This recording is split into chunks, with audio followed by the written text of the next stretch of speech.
परिचय। माँ, तुम क्या कर रही हो? रिया, मैं फॉयल की मदद से खाना पैक कर रही हूँ। माँ, मैं तुमसे कुछ जानना चाहती हूँ। ये किस प्रकार का फॉयल है? ये एक एल्यूमिनियम फॉयल है जिसका इस्तेमाल पैकिंग में होता है। ठीक है माँ, लेकिन एल्यूमिनियम पतली फॉयल में कैसे बदल जाता है? ठीक है, मैं तुम्हें बताती हूँ। एल्यूमिनियम भूपर्टी पर सर्वाधिक मात्रा में पाई जाने वाली धातु है।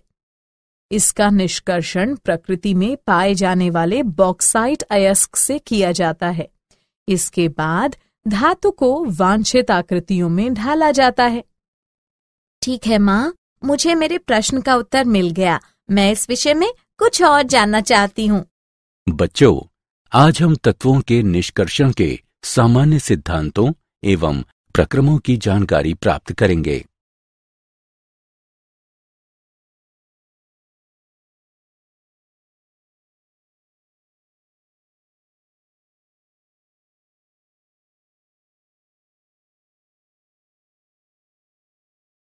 उद्देश्य। इस पाठ के अंत में आप निम्न करने में सक्षम हो जाएंगे। मूल पारिभाषिक शब्दावली को परिभाषित करना, धातुओं की उपलब्धता की जानकारी प्राप्त करना, अयस्क संघनन का वर्णन करना, संघनित अयस्क से कच्ची धातु के निष्कर्षण का विश्लेषण करना, धातु कर्म के ऊष्मागतिकी सिद्धांतों को समझना, लोहे, तांबे एवं जिंक के निष्कर्षण का विश्लेषण करना, धातु कर्म के वैद्युत रसायन सिद्धांतों को समझना, सज्जीकरण का वर्णन करना, एल्यूमिनियम, तांबे, जिंक एवं लोहे के अनुप्रयोग को समझना।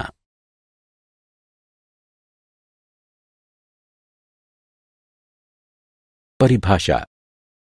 अयस्क वो खनिज जिससे धातु का निष्कर्षण सुविधापूर्वक एवं मितव्ययिता से किया जाता है, अयस्क कहलाता है।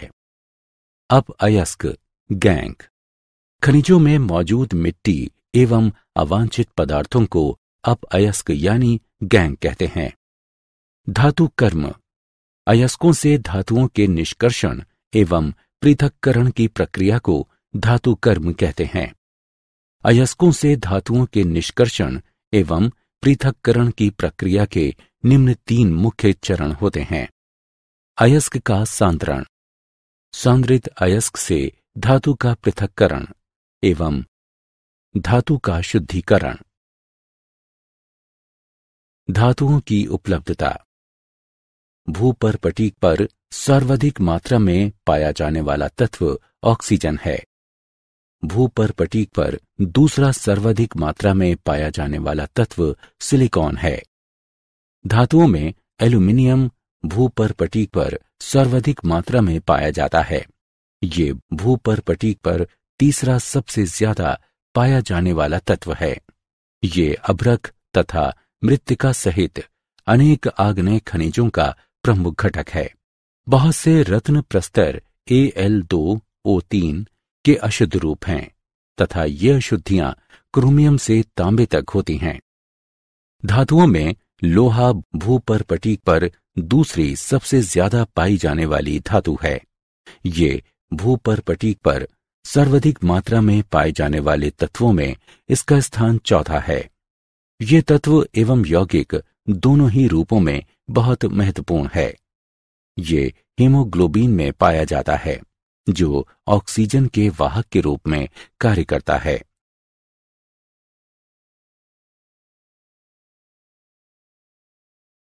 अयस्कों का सांद्रण। अयस्कों से अवांछित पदार्थों के पृथक्करण की प्रक्रिया को अयस्कों का सांद्रण कहते हैं। अयस्क सांद्रण की कुछ महत्वपूर्ण विधियां इस प्रकार हैं। द्रव्य धावन। ये विधि अयस्क तथा अपअयस्क कणों के आपेक्षिक घनत्वों के अंतर पर निर्भर करती है। इस प्रक्रिया में चूर्णित अयस्क को जल की तेज दाब वाली धारा से धोया जाता है, जिससे अपअयस्क के हल्के कण धुल जाते हैं और भारी अयस्क बचे रह जाते हैं। निक्षालन। इस विधि में अयस्क का एक उपयुक्त अभिकारक से शोधन कराया जाता है और जिसमें अयस्क तो घुल जाते हैं किंतु अविलय होने के कारण अपअयस्क बचे रह जाते हैं। बॉक्साइट के निक्षालन से एल्यूमिना प्राप्त किया जाता है। इस प्रक्रिया में बॉक्साइट अयस्क का कास्टिक सोडे से शोधन किया जाता है।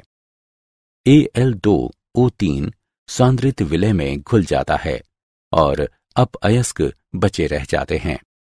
विलयन में कार्बन डाइऑक्साइड गैस प्रवाहित कर एल्यूमिनेट को उदासीन कर लिया जाता है एवं जल योजित Al2O3 अवक्षेपित हो जाता है। जल योजित एल्यूमिना AlOH3 को छानकर सुखाकर तथा 1470 केल्विन तापमान तक गर्म करके पुनः शुद्ध एल्यूमिना प्राप्त कर लिया जाता है।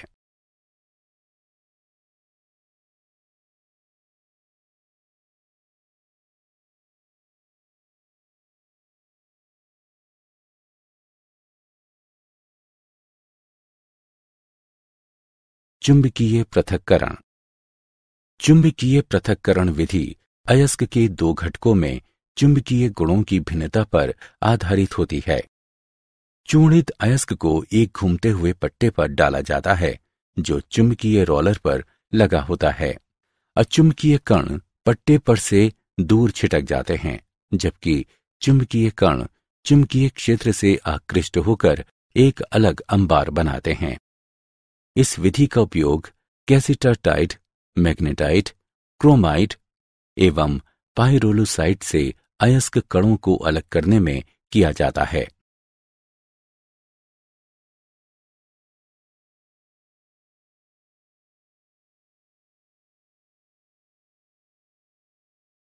झाग प्लवन विधि। इस विधि का उपयोग मुख्यतः सल्फाइड अयस्कों के सांद्रण में किया जाता है। इस प्रक्रिया में निहित नियम ये है कि सल्फाइड अयस्क कण चीड़ के तेल से तथा मैल के कण पानी से भिगोए जाते हैं। इस विधि में चूर्णित अयस्क का पानी मिलाकर घोल बना लिया जाता है। फिर इसमें चीड़ का तेल, वसा अम्ल एवं जैंथेट जैसे संग्राही तत्व मिला दिए जाते हैं। झाग को स्थिर करने वाले क्रिसॉल, एनिलीन जैसे घटक उसे स्थिर कर देते हैं। अयस्क कण तेल से तथा मैल के कण पानी से भीग जाते हैं। एक घूमता पैडल मिश्रण को हिलाता है तथा इसमें स्थित वायु को खींच लेता है। परिणाम स्वरूप झाग बनता है जिसमें अयस्क के कण एकत्रित हो जाते हैं। झाग हल्का होता है जिसे मथकर निकाल लिया जाता है। फिर इसे अयस्क के कण प्राप्त करने के लिए सुखाया जाता है। सांद्रित अयस्क से कच्ची धातु का निष्कर्षण। सांद्रित अयस्कों को अपचयन के लिए उपयुक्त प्रारूपों में परिवर्तित करना आवश्यक है। ऑक्साइड का अपचयन आसानी से हो जाता है। इस तरह सांद्रित अयस्क से धातुओं का पृथक्करण दो मुख्य चरणों में होता है, ऑक्साइड में परिवर्तन तथा ऑक्साइड का धातु में अपचयन। ऑक्साइड में परिवर्तन। सल्फाइड एवं कार्बोनेट अयस्क की तुलना में ऑक्साइड आसानी से अपचयित होते हैं। ऐसा दो विधियों से किया जाता है, निष्पापन एवं भर्जन। निष्पापन। इस प्रक्रिया में वाष्पशील पदार्थों के निष्कासन के लिए अयस्क को गर्म किया जाता है। परिणाम स्वरूप धातु ऑक्साइड शेष रह जाता है। भर्जन। इस प्रक्रिया में अयस्क को वायु की नियमित आपूर्ति के साथ धातु के गलनांक से नीचे के तापमान पर गर्म किया जाता है। सल्फाइड अयस्क को भर्जन द्वारा ऑक्साइड में परिवर्तित किया जाता है। ऑक्साइड का धातु में अपचयन। धातु ऑक्साइड को धातु में बदलने की प्रक्रिया को अपचयन कहते हैं। इस प्रक्रिया में धातु की अभिक्रियाशीलता के आधार पर एक उपयुक्त अपचायक की आवश्यकता होती है। उदाहरण के लिए कार्बन, कार्बन मोनोऑक्साइड, एल्यूमिनियम एवं मैग्नीशियम।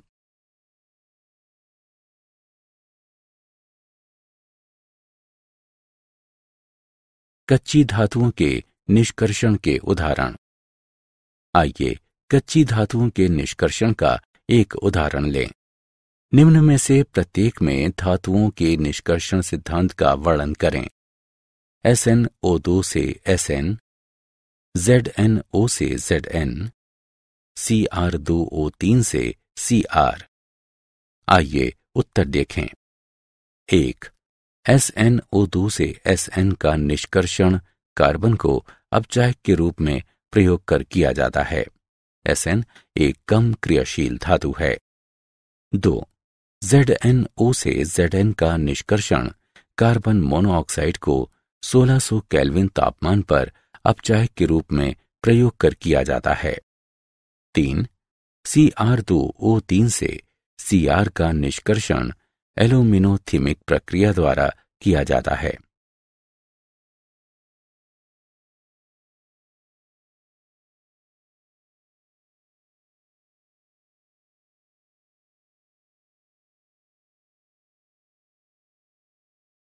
धातु कर्म के ऊष्मागतिकीय सिद्धांत। धातु कर्मीय परिवर्तनों के सिद्धांत को समझने में गिब्स ऊर्जा हमारी सहायता करती है। किसी प्रक्रम के लिए किसी विशिष्ट तापक्रम पर गिब्स ऊर्जा में परिवर्तन डेल्टा जी का वर्णन निम्न समीकरण की सहायता से किया जाता है। डेल्टा जी बराबर डेल्टा एच घटा टी डेल्टा एस, जहां डेल्टा एच एंथैल्पी में परिवर्तन है तथा डेल्टा एस एंट्रोपी में परिवर्तन है।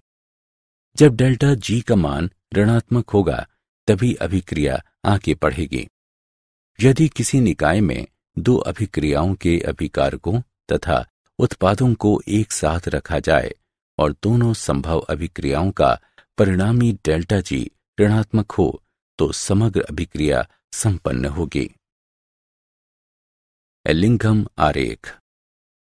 तापमान के साथ मुक्त ऊर्जा में परिवर्तनों का आरेख एलिंघम आरेख कहलाता है। यह आरेख धातुओं के अयस्कों से उनके निष्कर्षण को समझने एवं पूर्वानुमान लगाने में सहायक होते हैं। एलिंघम आरेख में रेखा की ऊंचाई ऑक्साइड की अस्थिरता को दर्शाती है। रेखा जितनी अधिक ऊंची होगी डेल्टा जी का मान उतना ही धनात्मक होगा और ऑक्साइड का बनना उतना ही कम संभव होगा। जिन धातुओं के लिए ऑक्साइड बनाने वाली मुक्त ऊर्जा अधिक ऋणात्मक होती है वे उन धातुओं का अपचयन आसानी से कर सकती हैं जिनके लिए ऑक्साइड बनाने वाली मुक्त ऊर्जा अपेक्षाकृत कम ऋणात्मक होती है।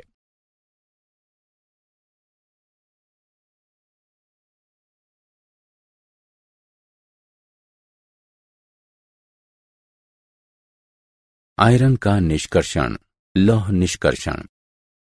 धातुओं में भूपर्पटीक पर दूसरे स्थान पर सर्वाधिक मात्रा में पाई जाने वाली धातु लोहा है। लोहे के मुख्य अयस्क हैं हेमेटाइट या लाल लौह अयस्क, लिवोनाइट या भूरा लौह अयस्क, मैग्नेटाइट एवं सिट्राइट। लोहे को अधिकतर उसके ऑक्साइड अयस्कों से ही निष्कर्षित किया जाता है। इन अयस्कों में 20 से 55% तक लोहा होता है। अयस्क का सांद्रण। मिट्टी, रेत इत्यादि के मैल कण चूर्णन क्रिया से दूर किए जाते हैं। निस्तापन एवं भर्जन। चूर्णित अयस्क को कोयले के साथ मिलाकर भट्टी में खूब गर्म किया जाता है। इससे नमी दूर हो जाती है। कार्बनिक पदार्थ ऑक्सीकृत हो जाता है। सल्फर एवं आर्सेनिक मैल कण वाष्पशील ऑक्साइड बनकर दूर हो जाते हैं तथा अयस्क छिद्रिल हो जाता है, जिससे अभिक्रियाएं आसान हो जाती हैं। प्राकलन।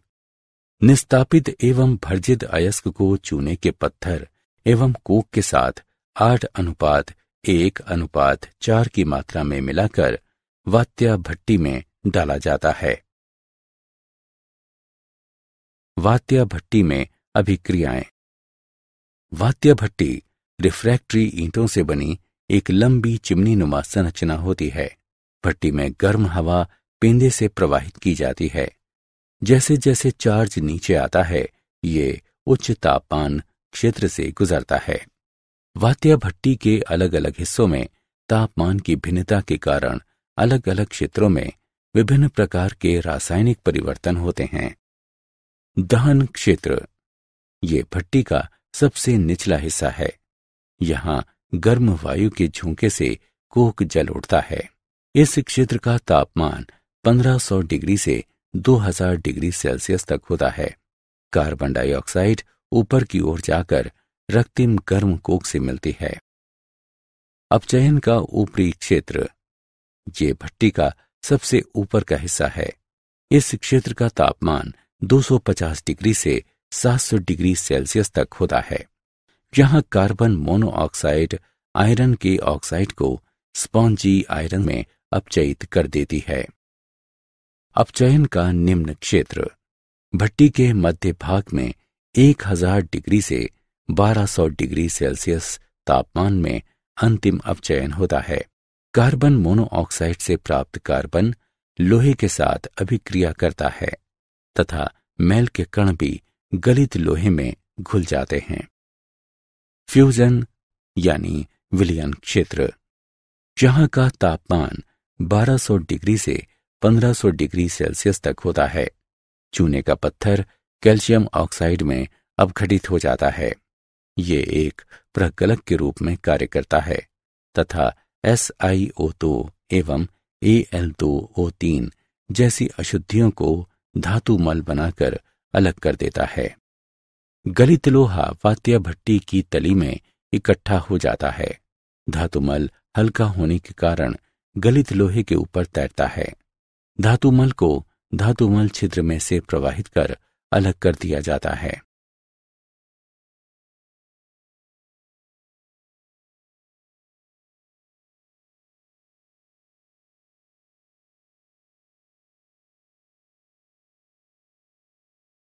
तांबे का निष्कर्षण। तांबा प्राकृतिक एवं युक्त दोनों ही रूपों में पाया जाता है। ये मुख्यतः सल्फाइड, ऑक्साइड और कार्बोनेट रूपों में पाया जाता है। तांबे के निष्कर्षण के मुख्य चरण सांद्रण, भर्जन, प्रकलन। सांद्रण सल्फाइड अयस्क को बारीक चूर्ण में बदलकर झाग प्लवन विधि द्वारा सांद्रित किया जाता है। भर्जन सांद्रित अयस्क को वायु की प्रचुर मात्रा में परावर्तनी भट्टी में भर्जित किया जाता है। प्राकलन भर्जित अयस्क को थोड़े से कोक एवं रेत के साथ मिलाकर वायु की प्रचुर मात्रा में वाटर जैकेटेड वात्या भट्टी में गर्म किया जाता है। बचा हुआ अधिकतर आयरन सल्फाइड भी ऑक्साइड में परिवर्तित हो जाता है। ये सिलिका से अभिक्रिया करके आयरन सिलिकेट के रूप में धातुमल बनाता है। धातुमल हल्का होने के कारण गलित परत, जिसमें मुख्यतः Cu2S एवं थोड़ी मात्रा में FeS, जिसे मेट कहते हैं, के ऊपर तैरता है। बिसेमराइजेशन गलित मेटे को चूने के बेसिक आरेख वाले बेसेमर कन्वर्टर में डाला जाता है। रेत एवं हवा को इस मिश्रण में झोंका जाता है। FeO FeSiO3 के रूप में अलग हो जाता है। जब आयरन को पूर्ण रूप से अलग कर दिया जाता है, क्यूप्रस ऑक्साइड क्यूप्रस सल्फाइड से अभिक्रिया कर कॉपर प्रदान करता है। धात्विक कॉपर तब पिघलकर कन्वर्टर की तली की ओर बह निकलता है। इसे स्टील के ढांचों में डाला जाता है। इसके ठंडा होते ही इसमें घुली हुई सल्फर डाइऑक्साइड निकलती है, जिसके कारण ठोस धातु में फफोले से पड़ जाते हैं। इसलिए इसे फफोलेदार तांबा कहते हैं। इसमें लगभग 98% तांबा होता है। फफोलेदार तांबे का वैद्युत अपघटन से शोधन किया जाता है।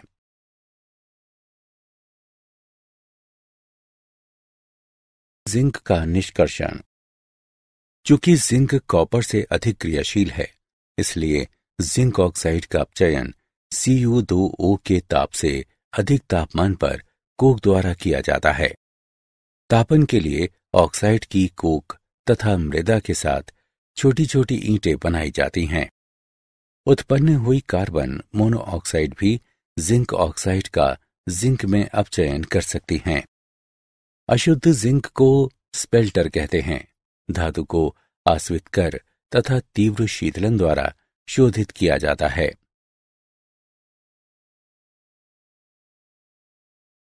धातु कर्म के वैद्युत रासायनिक सिद्धांत। गलित धातु लवण के अपचयन के लिए वैद्युत अपघटन किया जाता है। ये विधि वैद्युत रासायनिक सिद्धांत पर आधारित है, जिसकी व्याख्या निम्न समीकरण के आधार पर की जा सकती है। डेल्टा जी नॉट बराबर -NE0F, जहां N इलेक्ट्रॉनों की संख्या है और E0 निकाय के रेडॉक्स युग्म का इलेक्ट्रोड विभव है। अधिक क्रियाशील धातुओं के लिए E0 का मान अधिक ऋणात्मक होता है, इसलिए G0 धनात्मक हो जाता है तथा अपचयन कठिन हो जाता है। यदि रेडॉक्स युग्म के E0 का मान धनात्मक हो तो G0 ऋणात्मक हो जाएगा और कम क्रियाशील धातु को उसके लवण से अधिक क्रियाशील धातु से प्राप्त किया जा सकेगा। एल्यूमीनियम का निष्कर्षण। एल्यूमीनियम का निष्कर्षण Al2O3 2H2O बॉक्साइट से किया जाता है। बॉक्साइट का सांद्रण निक्षालन विधि द्वारा किया जाता है। शुद्ध Al2O3 में Na3 Al F6 या CaF2 मिलाया जाता है, जिससे मिश्रण का गलनांक कम हो जाता है और इसमें चालकता आ जाती है। वैद्युत अपघटन की इस प्रक्रिया को हॉल हेराल्ट पराक्रम कहते हैं। फ्यूज्ड मिश्रण को ग्रेफाइट छड़ों के बने एनोड तथा कार्बन परत के बने कैथोड से वैद्युत अपघटित किया जाता है। ग्रेफाइट एनोड धात्विक ऑक्साइड को धातु में अपचयित करने में सहायता करता है।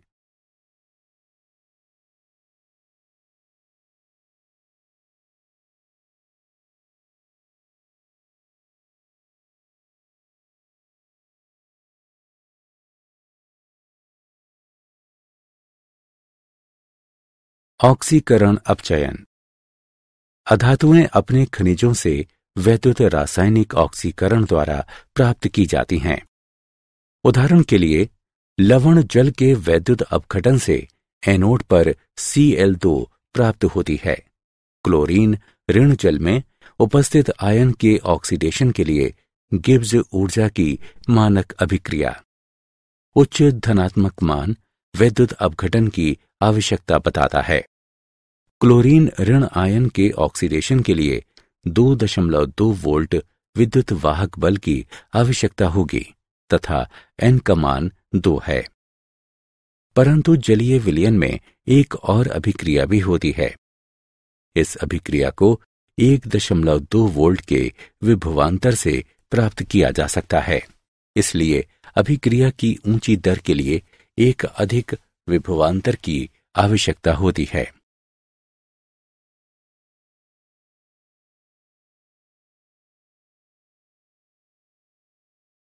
शोधन। निष्कर्षण से प्राप्त धातुओं में सामान्य रूप से कुछ मैल कण मिले होते हैं। उच्च शुद्धता की धातु प्राप्त करने के लिए अनेक विधियां प्रयोग में लाई जाती हैं। ये विधियां धातु एवं उसमें उपस्थित अशुद्धियों के गुणों में अंतर पर निर्भर करती हैं। आसवन। ये विधि कम क्वथनांक वाली धातुओं के शोधन में प्रयुक्त होती है। अशुद्ध धातु को वाष्पीकृत करके शुद्ध धातु को आश्रुत के रूप में प्राप्त कर लिया जाता है। उदाहरण जिंक एवं पारा। द्राव गलन परिष्करण।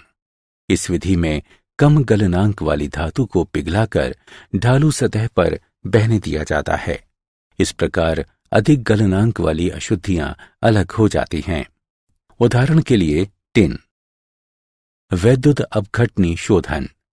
इस विधि में अशुद्ध धातु को एनोड तथा शुद्ध धातु को कैथोड बनाते हैं। उसी धातु के विलय लवण को वैद्युत अपघटक के रूप में प्रयोग करते हैं। विद्युत धारा प्रवाहित करने पर अशुद्ध धातु धात्विक आयन बनाती है जो कैथोड पर जाकर शुद्ध धातु के रूप में इकट्ठे हो जाते हैं।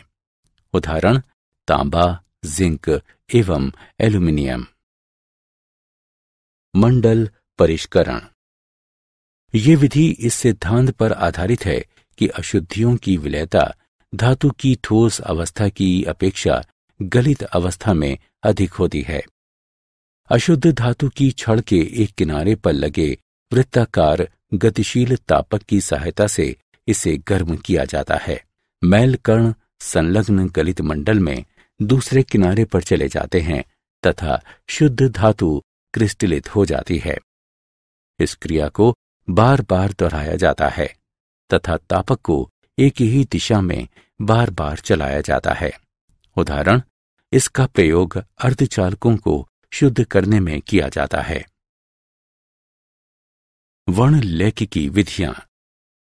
ये विधि शोधन के इस सिद्धांत पर आधारित है कि अधिशोधक पर मिश्रण के विभिन्न घटकों का अधिशोषण अलग अलग होता है। स्तंभ वर्णलेखिकी में Al2O3 का अधिशोषक के रूप में प्रयोग किया जाता है। पृथक किए जाने वाले मिश्रण को उपयुक्त विलायक में लेकर स्तंभ पर लगाया जाता है। कम घुलनशील घटक पहले अधिशोषित होते हैं तथा अधिक विलय घटक बाद में अधिशोषित होते हैं। ये विधि उन तत्वों के लिए उपयुक्त है जो सूक्ष्म मात्रा में पाए जाते हैं तथा जिसमें तत्व और अशुद्धियों के रासायनिक गुणों में अधिक भिन्नता नहीं पाई जाती। एल्यूमीनियम के अनुप्रयोग। एल्यूमीनियम चूर्ण का प्रयोग लोहे एवं अन्य सतहों को ढकने के लिए सिल्वर पेंट्स में किया जाता है। इसका प्रयोग ऑटोमोबाइल एवं वायुयान में प्रयुक्त होने वाली मिश्र धातु को बनाने में किया जाता है।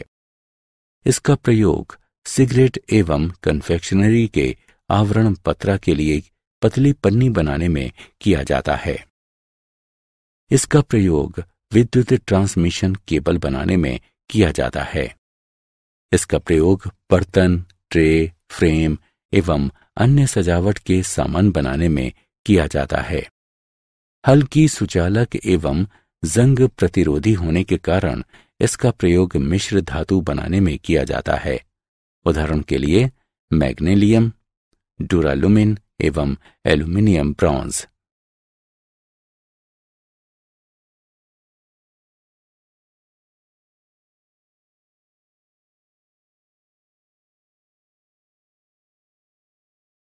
तांबे के अनुप्रयोग। इसका प्रयोग कॉपर प्लेटिंग एवं इलेक्ट्रोटाइपिंग में किया जाता है। इसका प्रयोग विद्युत यंत्र, विद्युत केबल एवं तार बनाने में किया जाता है। इसका प्रयोग वैक्यूम पंप, बर्तन एवं कैलोरीमीटर बनाने में किया जाता है। इसके बहुत से यौगिकों का प्रयोग कीटनाशक, पीड़कनाशक एवं पिगमेंट्स बनाने में किया जाता है। इसका प्रयोग बहुत सी मिश्र धातुएं बनाने में किया जाता है। उदाहरण के लिए पीतल, जर्मन सिल्वर एवं गन मेटल इत्यादि।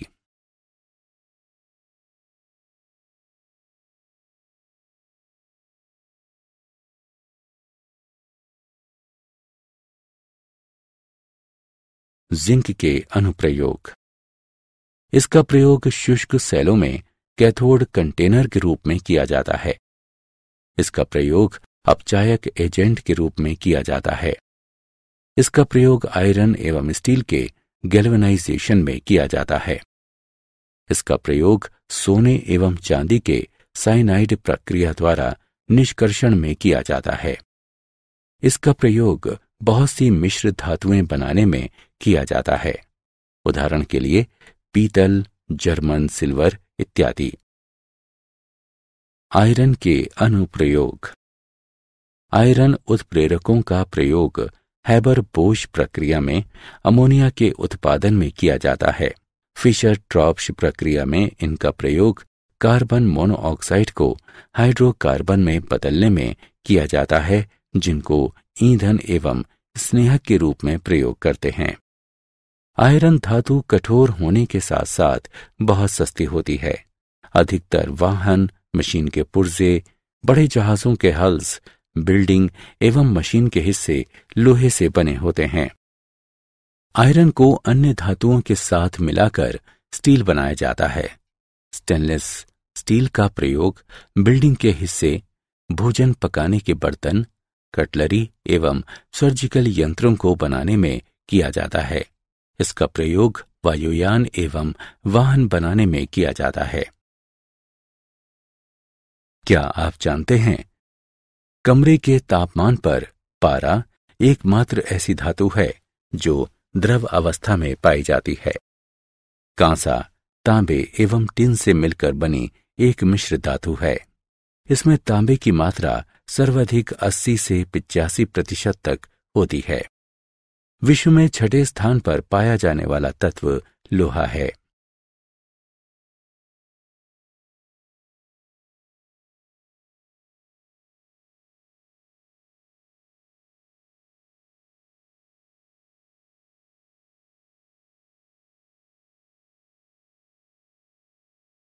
सारांश।